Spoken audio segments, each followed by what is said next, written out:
Bismillahirrahmanirrahim. Alhamdulillahi hamdan katsiran tayyiban mubarakan fihi kama yuhibbu rabbuna wa yarda. Wa ashhadu an la ilaha illallah wahdahu la syarikalah wa ashhadu anna Muhammadan abduhu wa rasuluhu sallallahu alaihi wa ala alihi wa ashabihi ajma'in, amma ba'd.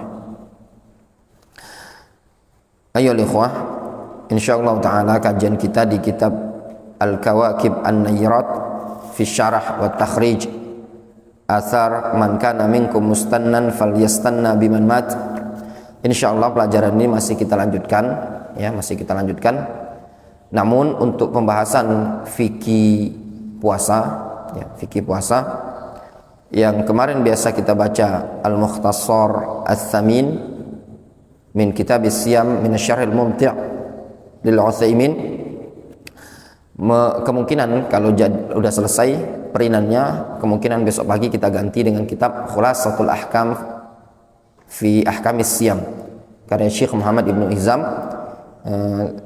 Semalam atau kemarin Syekh Japriana mengirimkan PDF itu, karena sudah dari dulu janji ke beliau untuk mengajarkan buku-buku beliau sendiri yang menjabri dalam rangka menunaikan amanah. Jadi insyaallah ta'ala mungkin mulai besok lebih kurang sekitar tidak sampai 100 halaman kita akan mengkaji buku itu. Mudah-mudahan hari ini sudah selesai di print, nanti dibagikan secara gratis kepada antum. Jelas ya? Kita lanjutkan. Disebutkan di halaman 24 pada pertemuan sebelumnya kita telah masuk pada bab at-tahdzir minal manahij al-bid'iyah al-mukhalifah wal munawi'ah liman hajis salaf. Pada pertemuan sebelumnya juga kita telah membahas keterangan dari al-Imam Abu Utsman As-Sabuni, kemudian Abul Mudhfar As-Sam'ani, Syekh Abdul Latif Al-Syekh dan juga Syekh Ibnu Utsaimin. Beliau menyebutkan, kata Syekh, wa anta tara ittifaqahum ala hadzal asl hatta qada syi'aran lahum. Engkau melihat kesepakatan mereka para ulama salaf atas prinsip yang satu ini. Prinsip apa ini? Prinsip memberikan peringatan dari manhaj yang menyelisih manhajus salaf, sehingga prinsip ini sudah menjadi syiar bagi salaf. Nah, jadi di antara syiar salaf adalah at-tahdzir minal manahij al-bid'iyah. Wa qad ittakhadhu manhajan bayyinan fi iqamati hadzal asl. Mereka para ulama telah membuat manhaj atau telah menjadikan manhaj yang jelas dalam menegakkan prinsip ini tadi. Fakana ta'amuluhum ma'a ahlil bid'ah waz-zayg wad-dhullal atau wad-dhalal yashmalu iddata ma'alima la'alla min ahammiha. Sehingga ta'amul, muamalah mereka, muamalah salaf para ulama terhadap ahlul bid'ah dan terhadap orang-orang yang menyimpang mencakup beberapa simbol, beberapa poin. Ma'alim bisa antum artikan simbol, pilar, tanda gitu. La'alla min ahammiha, barangkali termasuk yang paling penting adalah, baru beliau sebutkan satu persatu. Di antara sikap salaf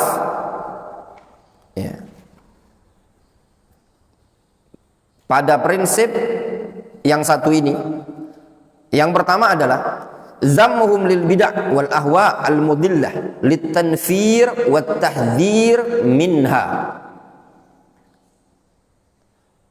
Celaan mereka, celaan salaf lil bid'ah terhadap kebid'ahan, wal ahwa al mudillah dan hawa nafsu yang menyesatkan,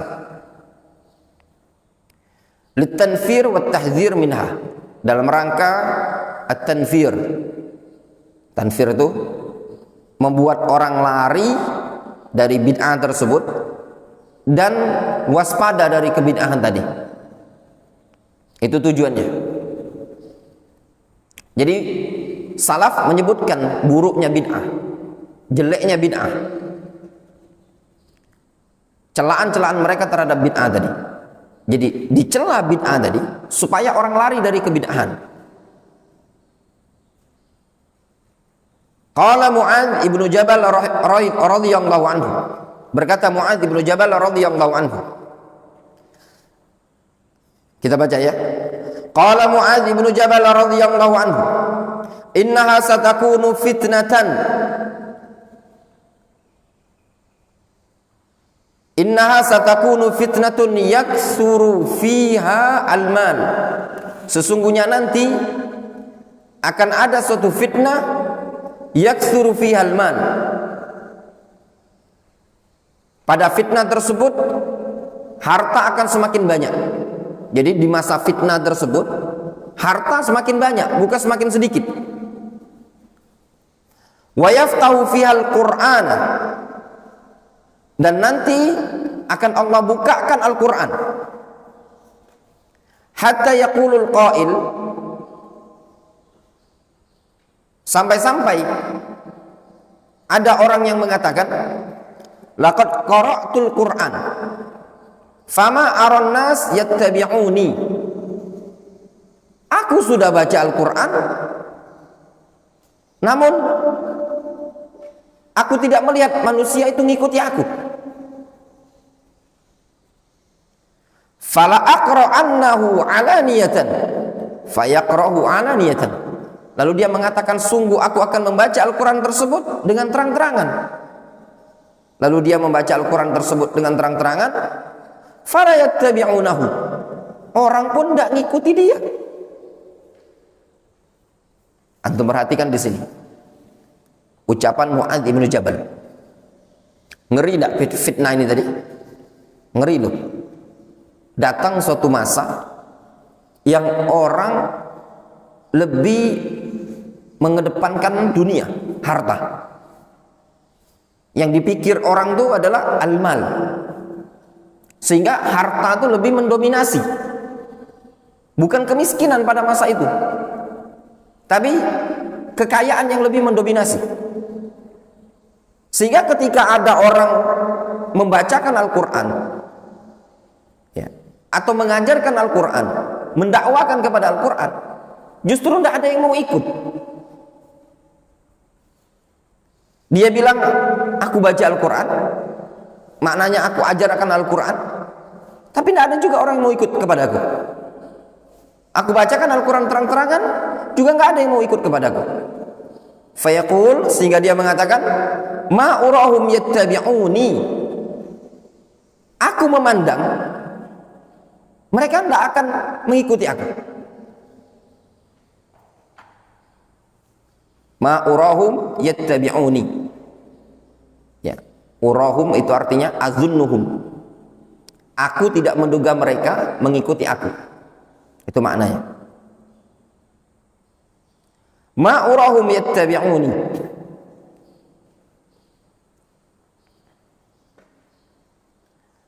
Aku tidak menduga mereka mau mengikuti aku. Faya bani masjidan fidarihi. Sehingga dia bangun masjid di tempatnya dia, di kawasan rumahnya dia, di kampungnya dia. Summa yabtadi'u qawlan laisa fi kitabillahi azza wa jalla. Kemudian dia membuat ucapan yang tidak ada dalam Al-Quran, membuat bid'ah. Wala fi sunnati Rasulullah SAW. Juga tidak ada pada dalam sunnah Nabi SAW. Faham? Dia baca Al-Quran, dia dakwakan sesuai sunnah, tidak kata yang nak ikuti, tidak kata yang nak baca Al-Quran, tidak ada yang mau belajar. Sudah kalau gitu, buat hadis palsu itulah. Fa'iyyakum wa ma btada'ah. Kata Mu'adz bin Jabal, waspada kalian dari apa yang telah dia ada-adakan. Fa inna ma btada'a dhalalatan. Ya. Sesungguhnya ma btada'a dhalalatun. Sesungguhnya apa yang dia buat tersebut dhalalatun. adalah kesesatan. Wa unzirakum zaigatal hakim. Aku peringatkan kalian zaigatal hakim, penyimpangan al-hakim, ya. Seorang yang bijak. Hati-hati, ada orang yang bijak, ada orang yang dianggap hikmah, dianggap kalem, santun, tapi ada penyimpangan di situ.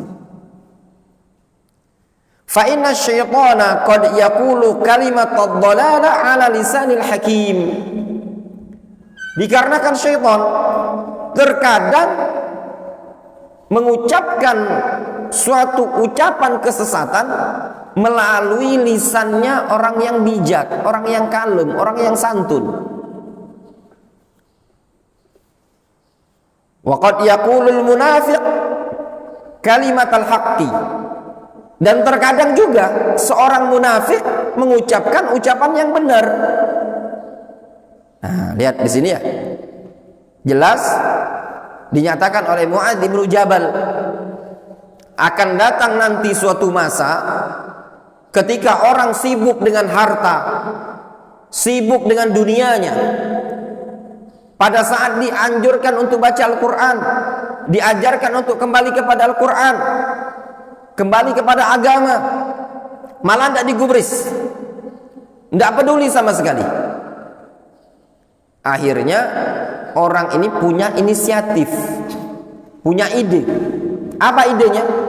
Dia membuat suatu bid'ah, baik ucapan, baik perbuatan yang tidak ada dalam Al-Quran dan tidak ada dalam sunnah Rasul. Tujuannya apa? Tujuannya untuk narik hati umat manusia. Akhirnya orang pun tertarik. Kadang di zaman sekarang ini saja, kita saksikan di zaman sekarang, kadang hal yang seperti ini sudah kita jumpai tidak? Antum ajarkan Al-Quran dan Sunnah di pengajian-pengajian, kadang orang tidak mau ikut. Kalau cuma pengajian, nyampaikan ayat Al-Quran, nyampaikan hadis, itu orang tidak mau ikut. Ya benar, sungkan, sepi, yang hadir cuma beberapa orang. Tapi kalau pengajian-pengajian majelis Al-Quran, ya, pengajian Al-Qurannya ada pengajian plus, di situ ada lantunan lagu, di situ ada anasyid, di situ ada cewek-cewek, ya enggak? Di situ ada alat-alat yang dipakai, digunakan. Ya. Tindakan-tindakan seperti ini adalah perbuatan-perbuatan yang mubtada'ah, yang tidak ada contoh dari Nabi SAW dalam dakwah.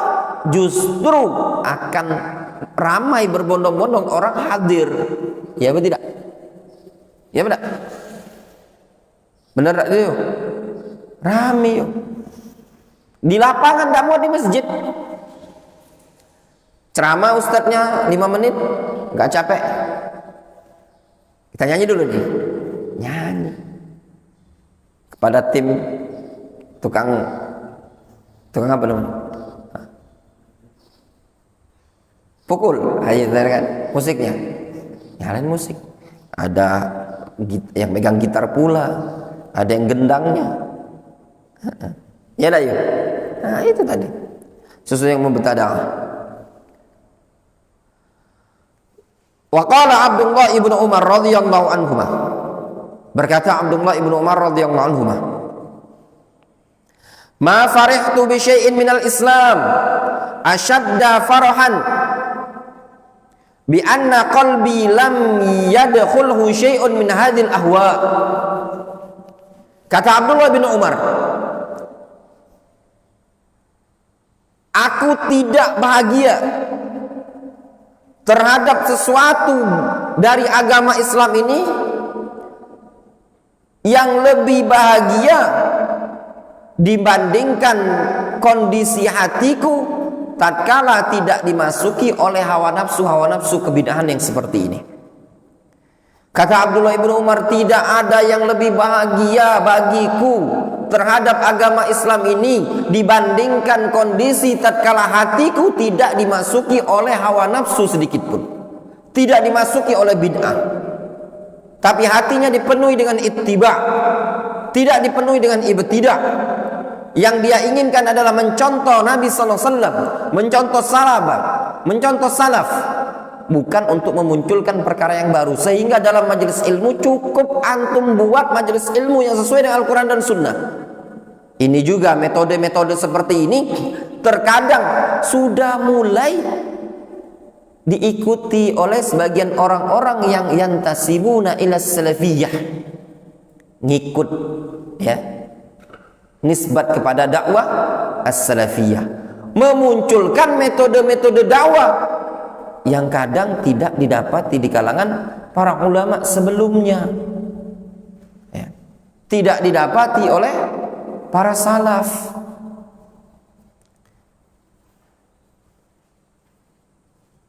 Muncul hal-hal yang baru ya, untuk ramai juga, untuk menarik perhatian ya, sehingga ada kondisi dakwah-dakwah yang baru dalam dakwah salafiyah.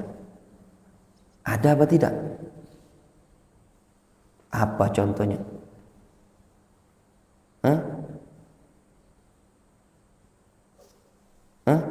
Mandi. Mau contoh? Ada apa tidak di sebagian tempat di Indonesia ini suatu pengajian, di sana ada pasar, ada ikhtilat, campur baur, laki-laki dan perempuan, akhwat ikhwan, di situ ada talkshow-nya, ada ustadznya, ada pengajiannya juga.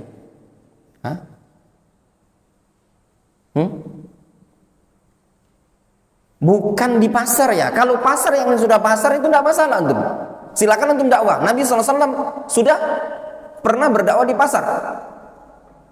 Antum dakwai mereka orang awam, perlu didakwai. Sekarang antum ngumpulkan akhwat, ikhwan dalam satu ruangan. Itu ikhwan di sana, ada akhwat di sana, campur baur laki-laki dan perempuan. Lah kemarin antum bilang ikhtilat itu haram. Sekarang antum membuat tempat untuk mencampurkan laki-laki dan akhwat dengan ikhtilat. Metode seperti ini apa dikenal di kalangan para ulama kita? Tanyakan kepada masyayikh. Ya syekh, kami di Indonesia membuat pasar syekh, dalam gedung, di lapangan. Di situ ada akhwat, ada ikhwan, nyampur seperti ini. Hakada ya syekh, suratuhum hakada.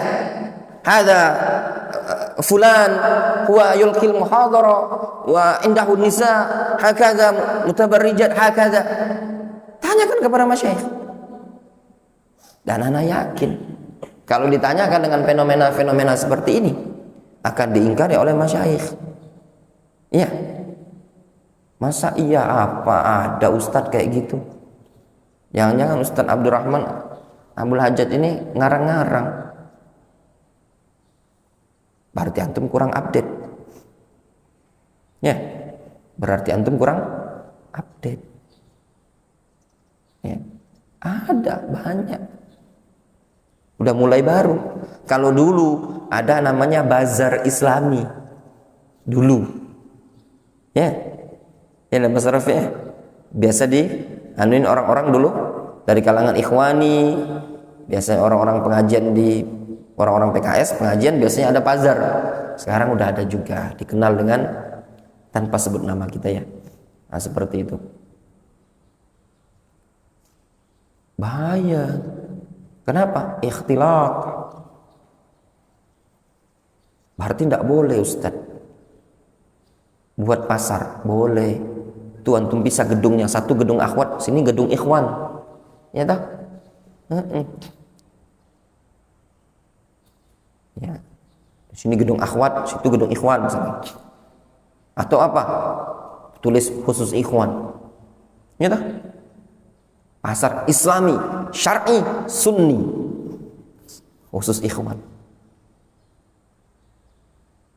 Tidak jadi fitnah laki-laki dan perempuan.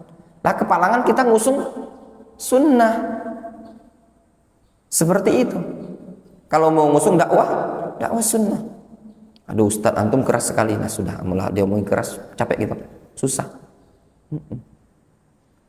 Ya. Masalahnya kita ini di pengajian-pengajian kita bilang tidak boleh ikhtilal, tidak boleh campur baur antara laki-laki dan perempuan. Tapi kita sendiri yang membuat, itu yang jadi masalah. Yang jadi masalah itu ada penisbatan di situ, dakwah-dakwah sunnah. Itu yang jadi permasalahan. Difahami? Nah, metode-metode seperti ini kalau cuma sekedar untuk mengumpulkan massa, untuk meramaikan, metode seperti ini tidaklah dibenarkan dalam syariat. Kenapa? Madharrahnya lebih banyak dibandingkan maslahat. Difahami? Tatkala madharat itu akbar minal maslahah, maka madharat itu lebih ditolak. Penyampaian ilmu itu maslahat. At-tijarah maslahat. Tetapi ikhtilat bainar rijali wan nisa yang memang sengaja dibuat itu madharat. Ustaz, tapi di pasar itu kan nyampur laki-laki dan perempuan. Itu bukan kita yang buatnya. Memang mereka sudah terbentuk dengan sendiri secara ada. Amat bibalua. Lah kalau ini ente yang buatnya, ente yang nyebarkannya, ente yang nyewa gedungnya, ente yang begini. Ngumpul lah ikhwan dan akhwat. Itu kan sengaja dibuat. Nah, itu permasalahannya tadi. Jelas? Nah. Bukan tidak boleh ya ikhwan. Jual beli, tijaro, halal. Buat pasar, halal. Ada apa tidak? Sehingga terkadang di sebagian tempat itu ketika ustadznya keluar di pasar tersebut, luar biasa kayak artis, dikerumuni oleh cewek-cewek. Nunggu cewek-cewek, dikerumuni luar biasa, yang ngajak foto. Karena ini ustadz, itu kalau seandainya ustadz ini tidak mengharamkan cewek-cewek dekat, mungkin bisa ditempeli sama cewek-cewek, akhwat-akhwat, ngajak selfie foto bareng. Fitnah bukan? Fitnah ya ikhwan. Nah, seperti itu. Ini kita sampaikan seperti ini dalam rangka apa? Untuk menjaga kemurnian dakwah as-salafiyah ini tadi. Ya.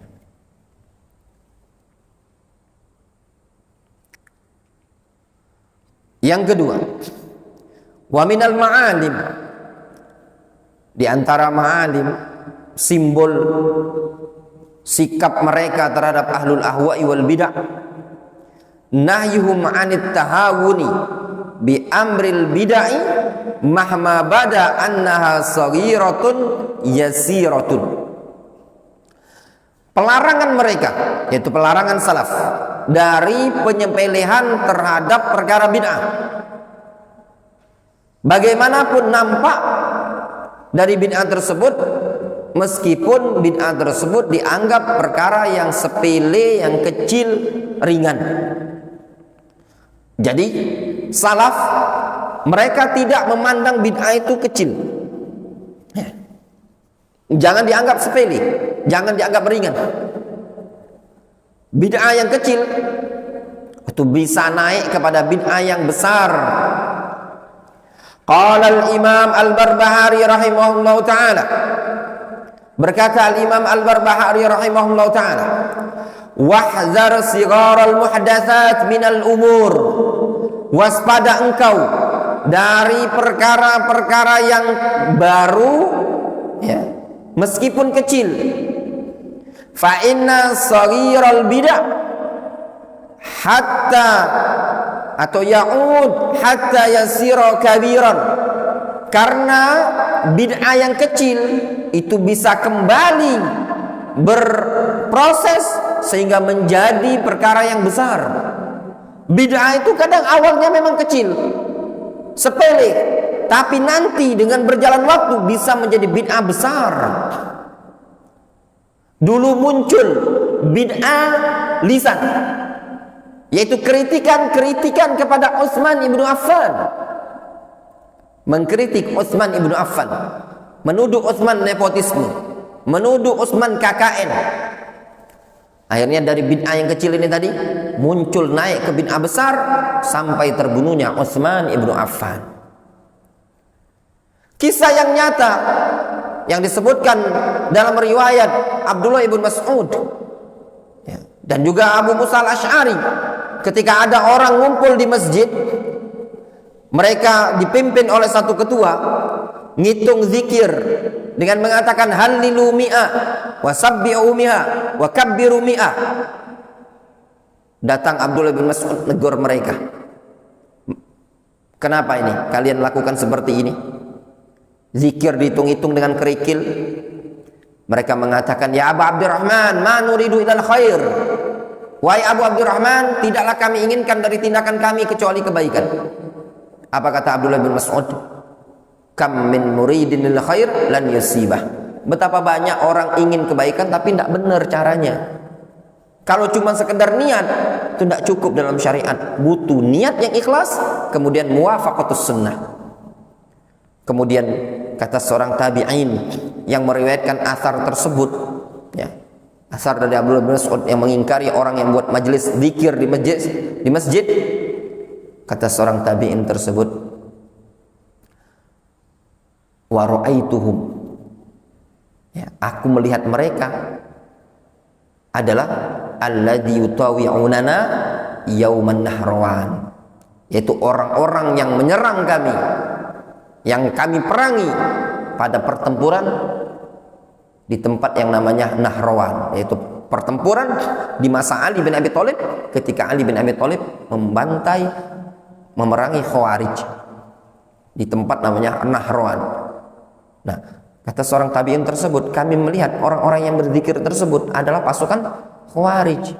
Kata Syekh Muhammad Ibnu Abdillah Al-Imam dalam kitab beliau namanya Bidayatul Inhiraf, beliau menyebutkan asar ini tadi, suatu bid'ah itu awalnya kecil, ya, berubah menjadi bid'ah yang besar.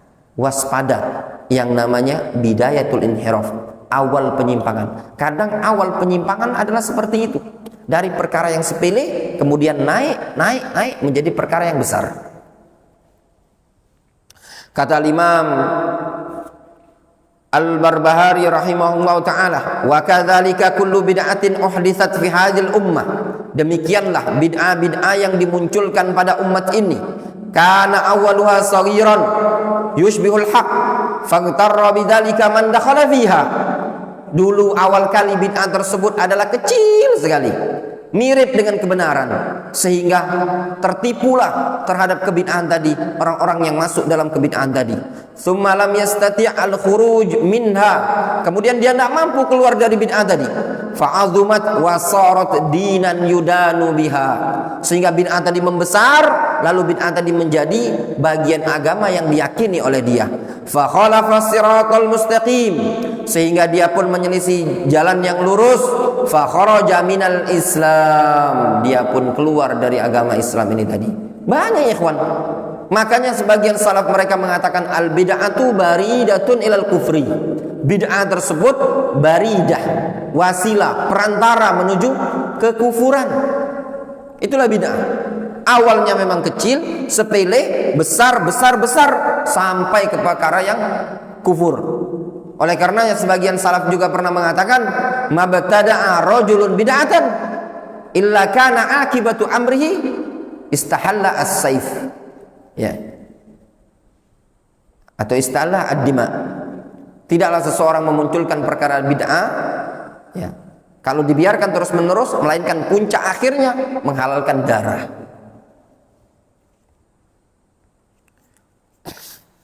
Jelas? Nah, ya. Wallahu ta'ala al-shawab. Jelas sekali asar-asar ini tadi, prinsip-prinsip salaf. Fa insyaallah ta'ala akan kita lanjutkan sisanya pada kajian di malam hari ini, ya. Pada kajian malam hari ini insyaallah ba'dal maghrib.